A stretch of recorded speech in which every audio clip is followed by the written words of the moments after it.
Комрат муниципиен ушак башчалары нижалда geçen yıllar yaz vakıdında niyetlen verme uzmanlara dinilmek vakıdını hem kimi düzme kişilerini geçirme sıraycasına bir vakıda kapardılar kendi kapılarını. 2026 yılda da hep öyle planlanır yapma. Tekliflen kabul etme kapanmakların listesini uşak kurumların çorbacıları municipal nasatına danıştı.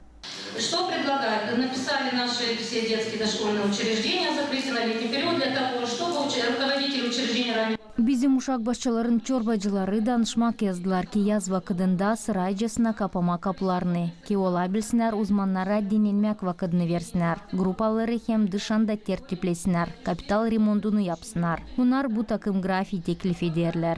1. 4. 6. 8. uşak başçaları Eylül ayın 15'inden Avgust ayın 31'inden 5. 7. hem 9. uşak başçaları iyun ayın 2'sinden Eylül ayın 14'inden.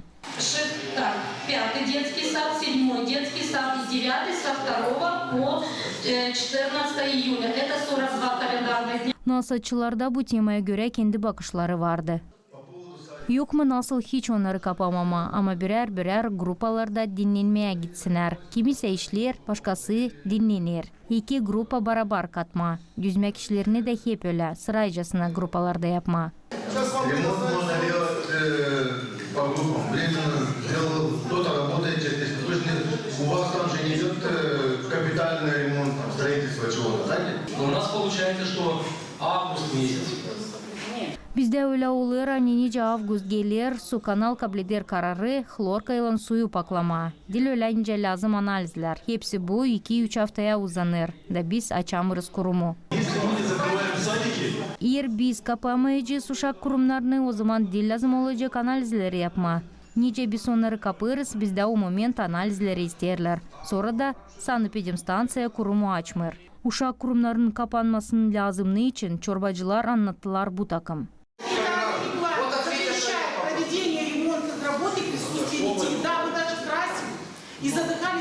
Yeni sanitar reglamenti izin vermiyor uşaklar bulunarak kurumda orada remont işlerini geçirmeye. Doğru biz ileri boyardık da ama kapıları kapardık ki sanepidemstansiya bizi tutmasın.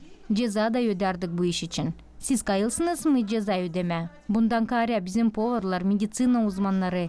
Nerede biz bulacağız birer ayına işçi kim kayıl olacak uşak bahçesinde sadece bir ay çalışma. Uşak kurumların başları anlattılar ki kurumlar grafiğe göre kapanacaklar. Uşaklarsa bu vakit başka uşak kurumlarına gezecekler. Почему у нас получались вот эти накладки? Потому что почти закрывался 9 сад и почти... İlleri zorluk vardı. Çünkü 9. hem 5. uşak başçaları may birer yıl kapalıydı. Şimdiden sonra may hepsi kurumlarda kapital düzmek işleri yapıldı. Проведены вот эти обширные ремонты. Сейчас на такой большой объем работы нет. Sesleyip hepsi tarafları, municipal nasatçıları, uşak başların danışmasını kabul ettiler. Bir önemli koşulla vakitçe kurumları açsınlar ki problema analara babalara getirmeme. Людмила Новак, Вячеслав Кыса, Алексей Герчук, РТ Haberler.